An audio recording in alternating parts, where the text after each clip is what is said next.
What's up? Alexander here with Date Psychology. Today I want to talk to you guys about the dual sexuality framework. Kind of a framework, a research line in evolutionary psychology. We'll get into what exactly that is, not to be confused with the dual mating hypothesis, ovulatory shifts, but those kind of subset into that. You might have heard of those.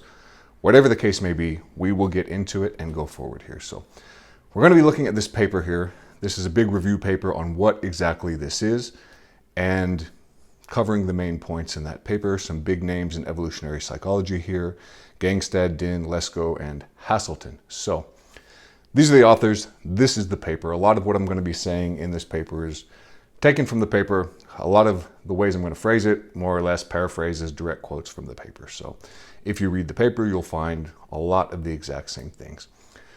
What are we looking at here? Going on to the next slide, some background in this.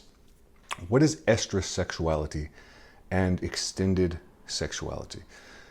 This is something that's fairly unique to human beings. Some other primates might exhibit this a little bit as well. And what we're looking at here is this thing unique to human beings where women, females, are interested in sex beyond the conceptive phase of the reproductive cycle.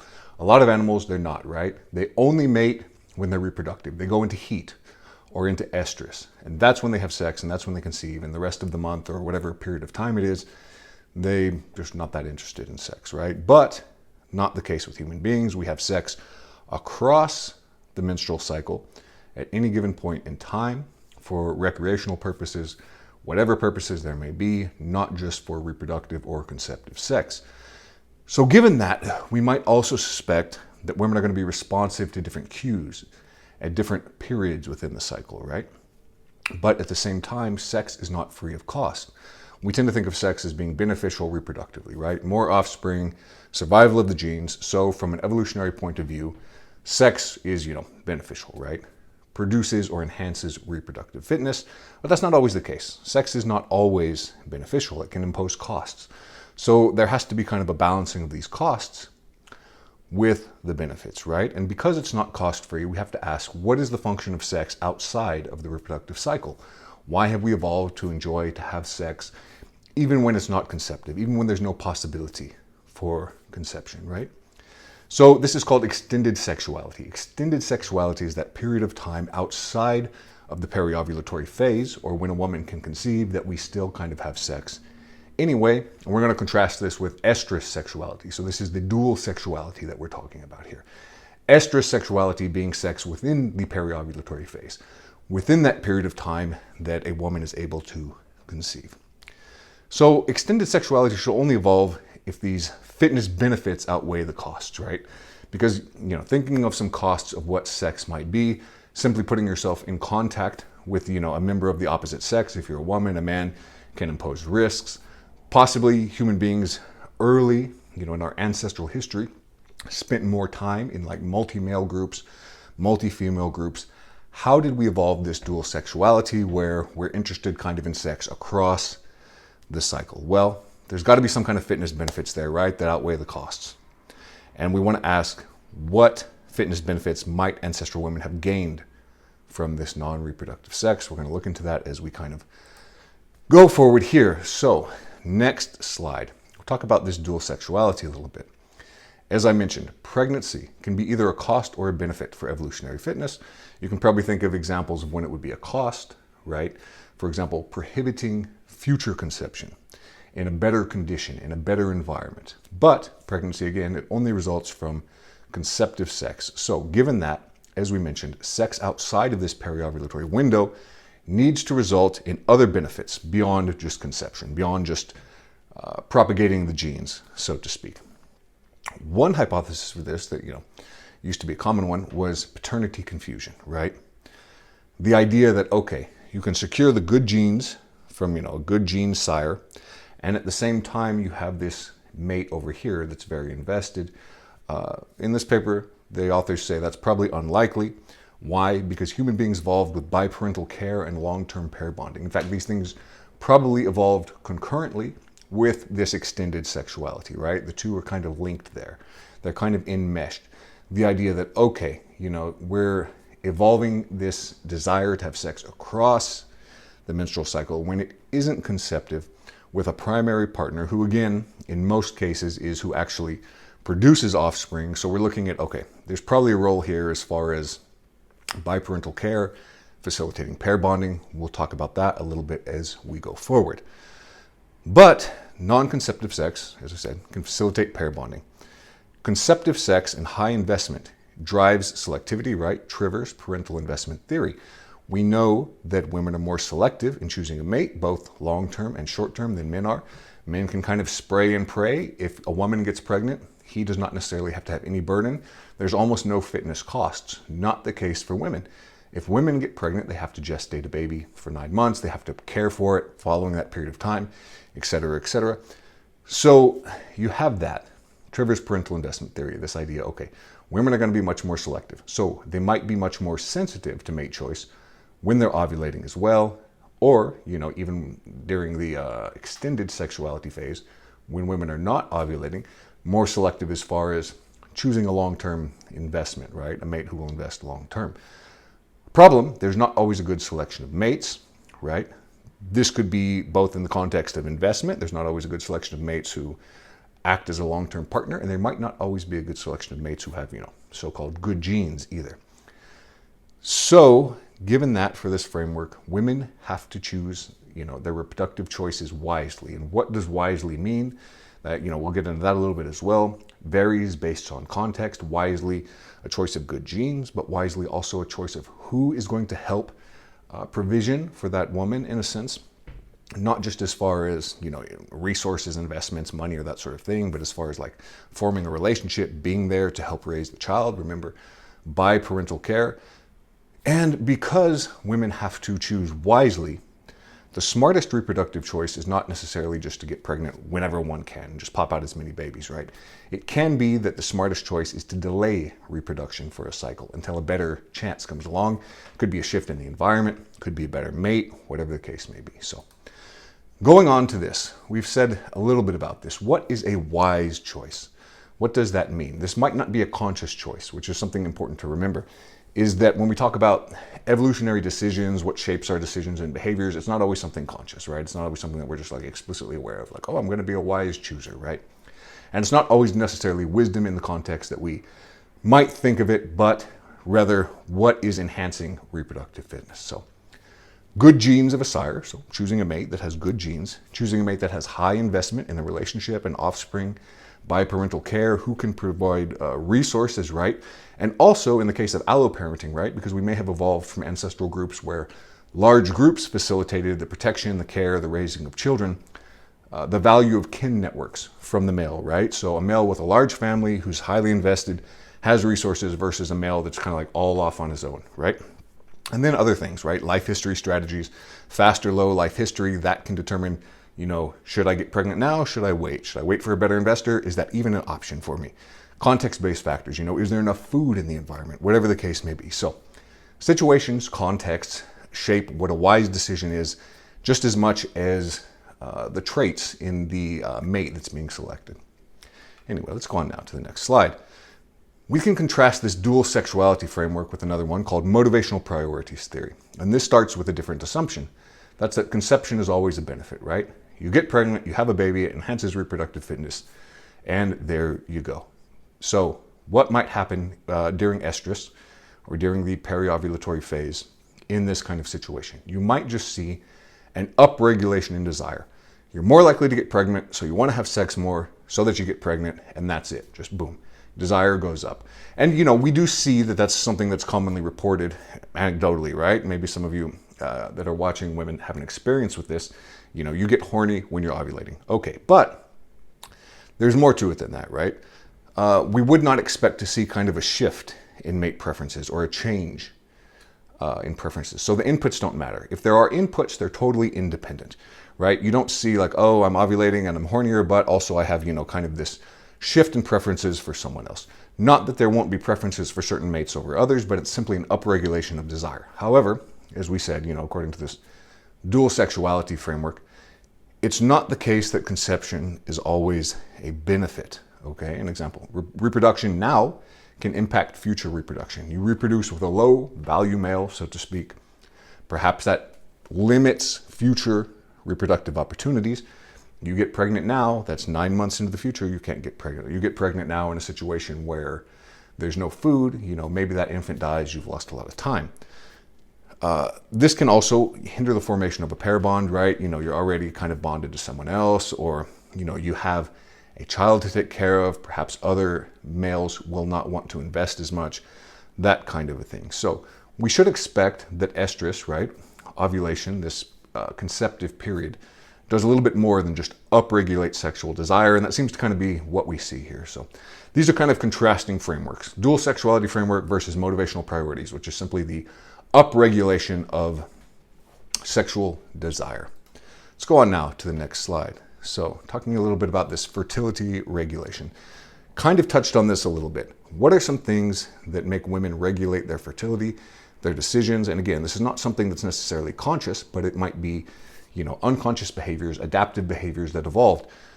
We know, for example, that when there's a low energy balance, low calories, not enough food, or when there's a high energy expenditure, too much exercise, again, not enough food, women are less likely to ovulate. So there's lower ovulation. They might miss a cycle or something like that. Social stress does this as well. And there's some research on ostracism in this paper that talks about that. Ostracism from the community may cause women to miss their cycle as well. Early life adversity is one that can kind of moderate this estrous sexuality. There's more attraction to partners, and there's more frequent periovulatory sex. So what does that mean? There's more attraction to long-term partners for women who have experienced more childhood adversity and more sex. So this is kind of a fast life strategy, isn't it? Kind of the idea like, okay, we want to conceive quickly and now. We want to kind of lock into this relationship in a sense. Opposite pattern, on the other hand, for women that have no early life adversity. They're more likely to delay. And what does that mean? They're probably being more cautious in selection for a high quality mate. So we know, that early life adversity, not associated with good outcomes, perhaps. Mate choice in those environments is poorer. Perhaps there's not as much selection for a good mate. So if you get someone you like, okay, lock it in there. Whereas, women that have more choice, less early life adversity, that kind of a thing, perhaps they can kind of delay it a little bit and think, okay, I want to be really cautious now in kind of the selection of the mate that I make. So there's a point here to all of this. And that's that fitness benefits of conception, they're sensitive to the environment and the context that conception occurs in. We mentioned this, low food, you don't necessarily want to conceive and raise a baby in that environment. And again, it's better to delay conception to raise offspring in a better environment. For, lifetime fitness, the number of viable offspring reproduced that can go on to reproduce themselves, sometimes delaying is a little bit better than just, pumping out a bunch of babies like a dog or whatever. Anyway, next slide. So a lot of this research has looked at preference shifts during ovulation. Ovulatory preference shifts. And that's kind of what we're going to look at a little bit here. Does ovulation shift preferences in a mate? This kind of filters into pop psychology a little bit. Like, oh, women want, this kind of beta provider when they're across the cycle, and then when they're ovulating, they want an alpha or whatever the case may be. A lot of this research has looked at signs for good genes, facial masculinity, vocal pitch, muscularity, height, dominance. So physical traits, but not exclusively physical. They can be behavioral traits as well, but a lot of physical traits. And the one most commonly looked at is actually facial masculinity. So we have something kind of related to this, the dual mating strategy. You might have heard of this. This is the idea that women who have these primary partners who have bad genes can go on to acquire good genes through extra pair sex. So you have a long-term partner, right? And this is the person that's investing, helping to raise the child, providing resources. But on the side, you've actually gotten pregnant by someone with better genes. So you get the mix of good genes and you get the mix of this investor. Often those two things are not found in the same mate. Often they are as well. So that is, one hypothesis, this dual mating strategy. I've written about this in the past, and a lot of this hasn't really replicated that well, but we'll get into that a little bit. So it's important to understand, this is talking about ovulatory preference shifts. It kind of ignores or just assumes as a default that sex across the rest of the cycle is like neutral or unimportant or something. But non-conceptive sex also has to be adaptive. It also has to have a role. Otherwise, it would just be like, why, right? So estrous sex, right? This idea, sex during ovulation, conceptive sex with the possibility of conceiving, it's probably earlier than extended sexuality. It might have, evolved earlier than that. And, we kind of see this in animals, right? A lot of animals only have that. Human beings have this kind of dual sexuality, sex across the cycle. If that's the case, then preference shifts may also have been selected against with the evolution of pair bonding, right? Because if it evolved later, you might expect selection against, essentially what is being selected for in that case. You might expect to see something like, okay, it's not very congruent if you have these major preference shifts that disrupt a long-term relationship. When long-term relationships are the dominant mating pattern, right? Serial monogamy, that kind of a thing. When we evolved biparental care and like really strong pair bonding compared to a lot of animals, if you have something that disrupts that every month, that you might expect that to be selected against. As mentioned, we talked about dual mating in this, but it's important to understand the dual mating hypothesis is not the same as this dual sexuality framework. They're a little bit different. Dual mating could slot into this. It could be true or not. It doesn't have to be if this is true, right? But it's compatible with it, but not, it doesn't require it, so to speak. Anyway, let's go on now to the next slide. What are we looking at? More ovulatory preference shifts. Okay, this is important. In pair partners, your long-term mate choice, right? Not, someone that you're cheating with or whatever. They should be the preferred sire in most cases. That is to say, the person that a long-term relationship is formed with, according to this evolutionary logic here, should also be the person who genes are being acquired from in most cases. This is true even regardless of genetic quality. And why is that? So someone might not have, as good of genes as like Chad down the road or whatever the case may be, but the benefits of provisional parenting and providing an investment, they outweigh, simply selecting good genes kind of above and beyond, at least according to this paper. So, estrous sexuality promotes conception in high-quality relationships with valuable partners. Rather than having a preference shift or causing women to want to seek sex outside of the relationship, it's more saying, okay, this is a good relationship, I'm committed, I'm invested, etc., etc. So now is the time to get pregnant. I have the investment, I have the person I want to be with. Rather than being drawn to extra-pair sex. And we see this in the research, that rather than being drawn to extra-pair sex, women who are in high-quality relationships, they should be especially drawn to their partners, and not only that, but they should suppress extra-pair desire. So when the current mate is kind of high quality, which can mean different things, relationship satisfaction is high, they're happy with the relationship, they're highly bonded and attached, we'll talk about this in a little bit, then desire for the primary partner increases, right? And desire for affairs, for sex outside of the relationship, decreases.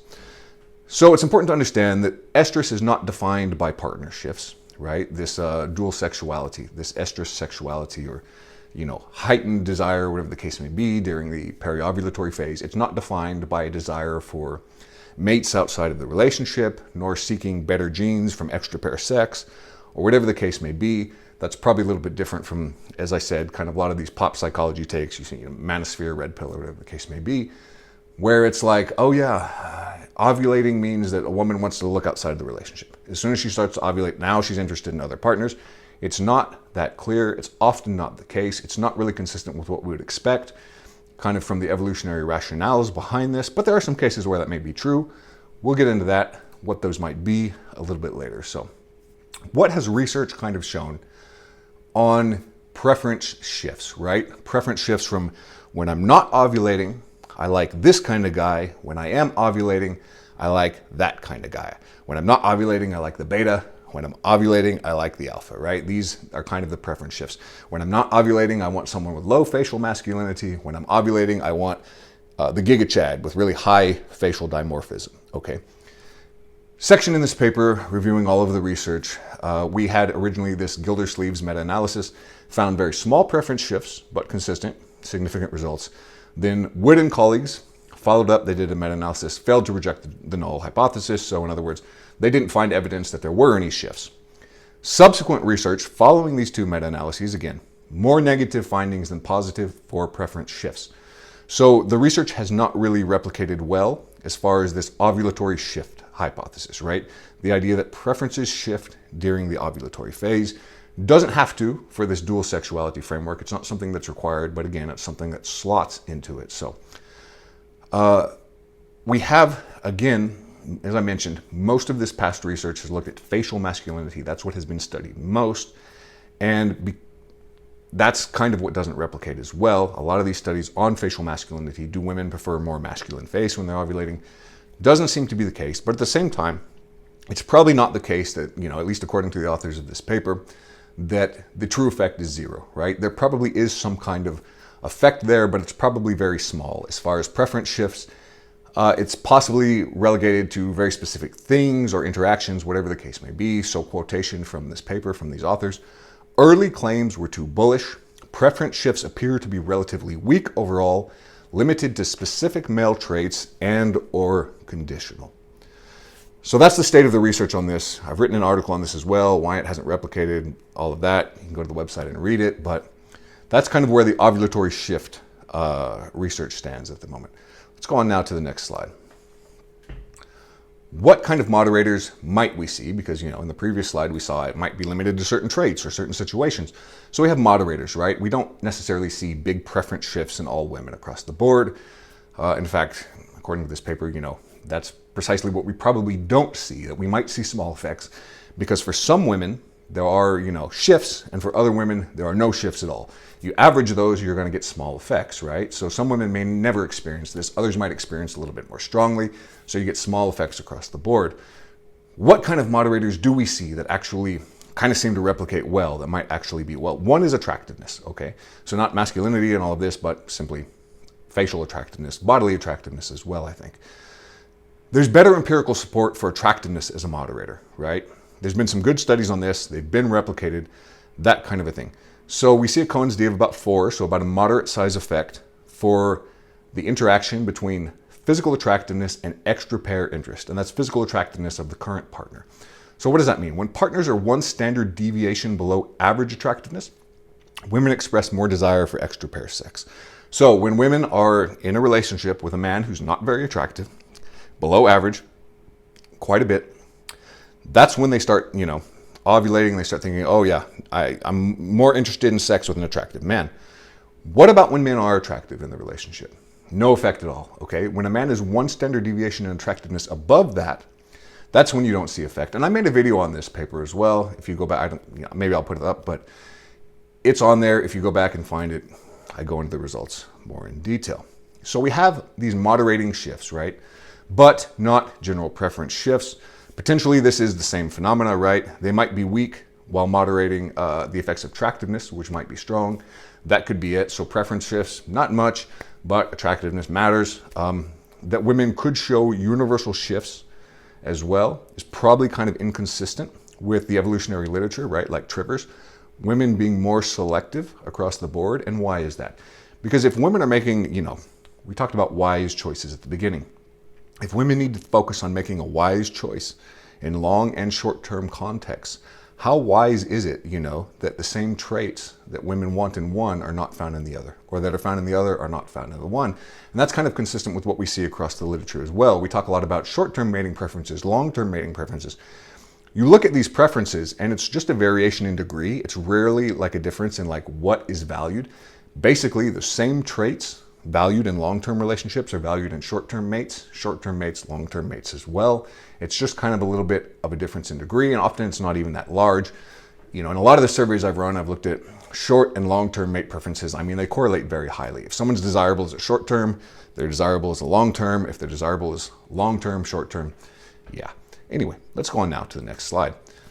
So, relationship quality as another potential moderator. And, the hormonal effects there. What do we know? Important to remember, again, reminder, pair bonding is a very old adaptation, and extended sexuality, sex across the non-conceptive phase, may have evolved in conjunction with pair bonding. So we know monogamy is the dominant human mating pattern. Even in polygamous societies, most relationships are monogamous. Most people express a preference for monogamous. So we see monogamy both as a revealed preference and an expressed preference. Cross-culturally, pretty much anywhere. I'm sure there's a few exceptions like the Himba or something like that. But generally that's what we see. Monogamy, and specifically serial monogamy, right? Because, human beings don't tend to just mate with like the first person they ever date for life. But we do see really long-term monogamy in humans, preferred, expressed, okay? We also know that extra pair paternity rates are very low, less than 3%. This is true for modern environments as well as kind of in the genetic record, in records of genealogy, whatever the case may be. We see these very low rates of extra-pair paternity in most cultures, and again, there's a few exceptions, like I mentioned, the Himba, but we see it's very low. So we know that it's probably not paternity confusion, kind of as we mentioned at the beginning, right? This kind of dual mate selection, that's probably very strong evidence against it, that it's a very common thing. If it does apply, it probably applies just to a very small kind of subset. But that's kind of what we have there. Unpartnered women, also women in bad relationships, right? Bad commitment from a sire, abuse, whatever the case may be, low commitment, bad genes. They might not benefit from conception at all. So we might see hormonal shifts there with relationship quality. Right? Relationship quality is really bad. You don't want to get pregnant. I mean, that's probably a conscious thought there. What else? Alloparenting, right? As we mentioned, in ancestral environments and that sort of a thing. The care of offspring may have been collective. Not that there were not, pair-bonded primary caregivers, mother and father, but we have the role of extended families to varying degrees. So that can be one thing that moderates this, right? That interacts with relationship quality. How much social support do you have from the immediate family? Parental provisioning, right? Is he a bum or not? Whatever the case may be.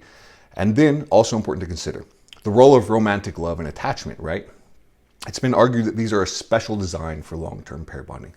Why do we feel romantic attachment? Why do we fall in love? What forces selected for this emotion, right? What evolutionary pressures selected for us to feel that way? What does romantic love do? It makes you want to stay with someone forever, right? That kind of thing. It facilitates commitment. It makes people want to have sex more frequently and all of that. Attachment, the same. Having a strong bond with people. We evolved this kind of emotion because it facilitated long-term pair bonding. Personally, I find that very convincing. These are all kind of like different explanations. They're not mutually incompatible or contradictory or whatever the case may be. But I think if you consider, most human relationships are long-term, monogamous. Most children are sired within the context of those, right? So in other words, women are picking the genes of the men that they pick for long-term relationships in the vast majority of cases. And, people are forming long-term relationships with people that they love. They don't want to break up. Jealousy is, a good example as well of what happens when people are in love.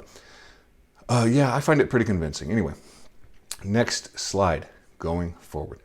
We can also look at this adaptive workaround hypothesis that slots into this by Paul Eastwick and Finkel as well. So women in strongly bonded relationships, they evolved adaptations to seek out sexual intimacy with their partners. Mentioned this kind of in the past, but now you can put a name to it, this adaptive workaround hypothesis, right? So you're in a good relationship, right? You're strongly bonded, you're attached, you want to be with that person.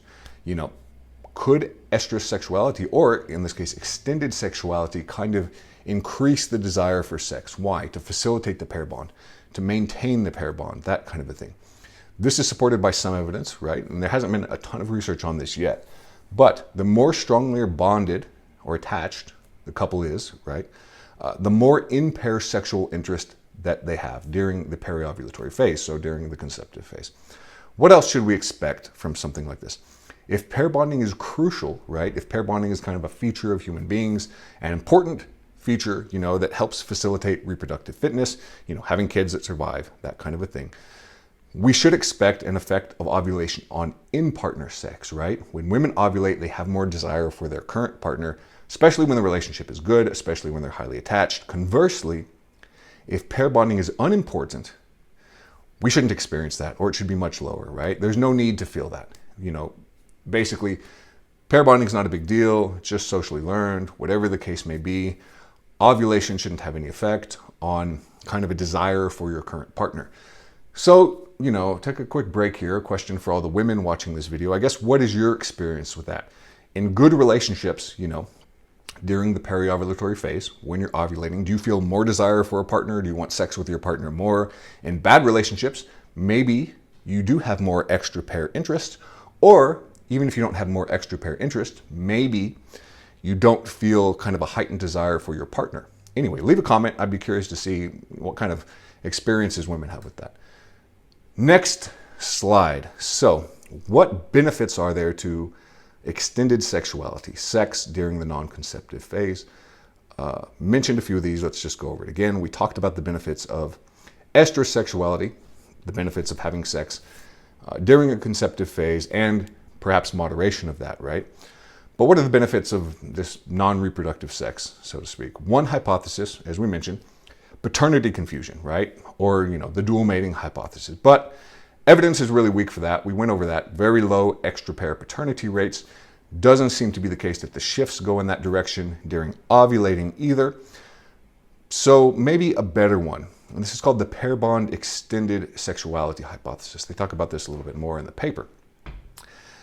Extended sexuality, sex across the phase, was crucial in the evolution of pair bonding, as we mentioned.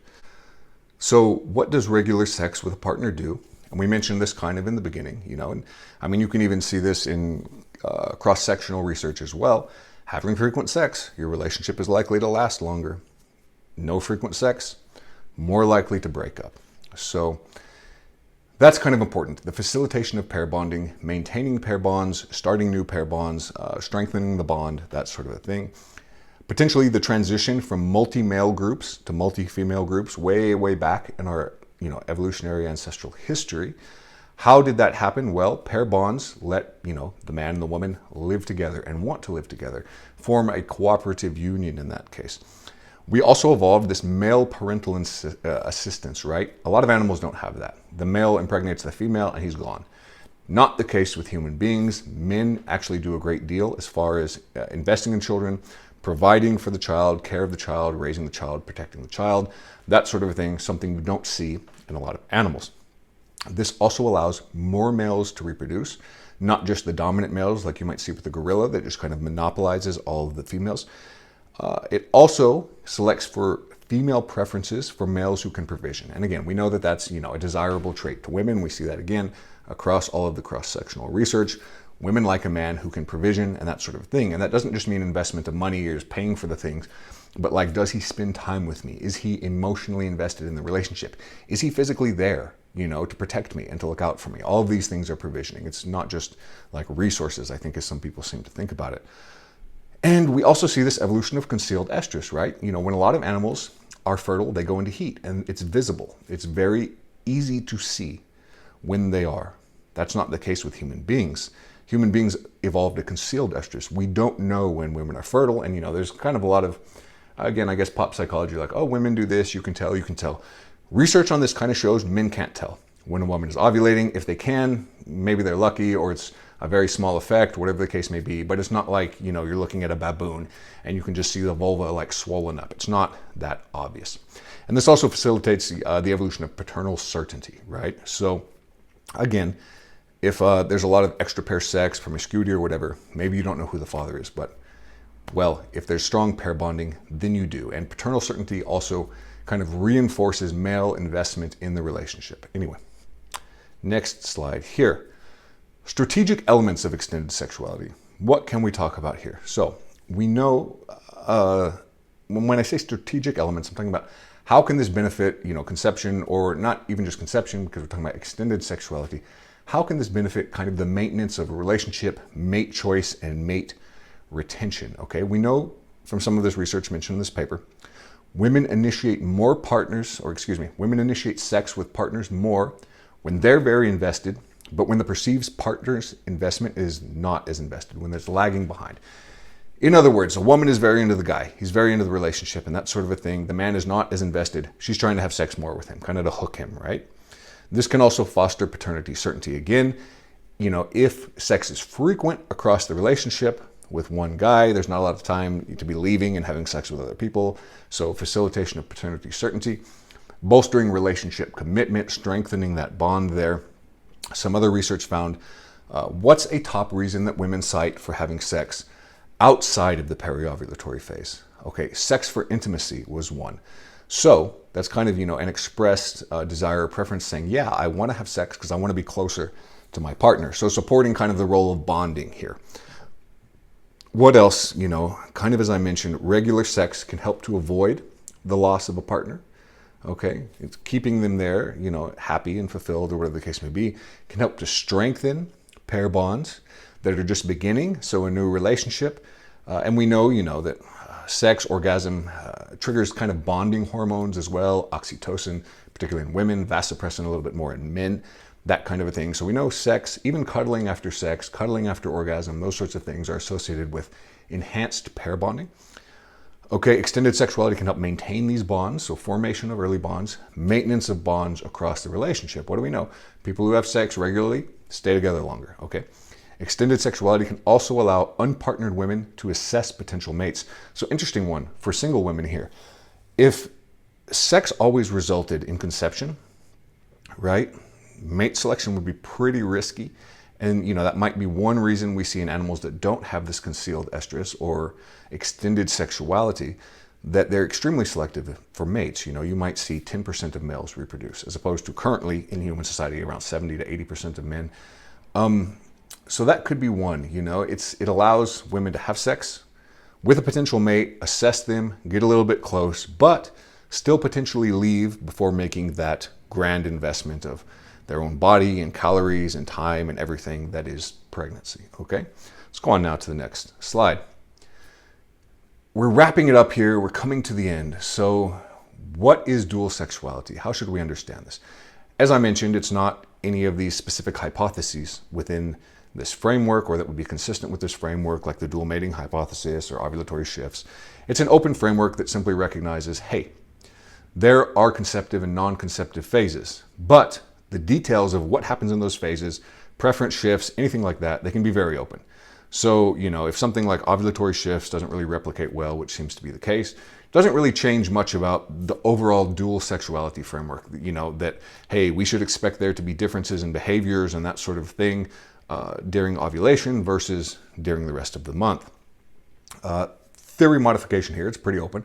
So, it's not like a blow to this if something specific has to change, okay? It's distinct. It's, the details are open, as I mentioned. It's not the ovulatory shift thing, not dual mating. Those can be consistent with it, but they don't have to be the case. So this can give rise to a lot of hypotheses. They describe, this should be considered or thought of as a research line, exploring hypotheses within the context of this. This should be able to inform you insofar as, what kind of hypotheses might you develop and test and what might you expect given kind of this broad framework where we know that there's a conceptive and a non-conceptive phase, and these might shift the psychology of women. Okay, they don't all have to turn out to be true. They are not necessarily mutually exclusive. Some may and some may not. Anyway, that is it. Hope you liked the video. Like, subscribe, hit the bell. We got a Patreon. Go sign up, help support the project. I will make another video for you very soon.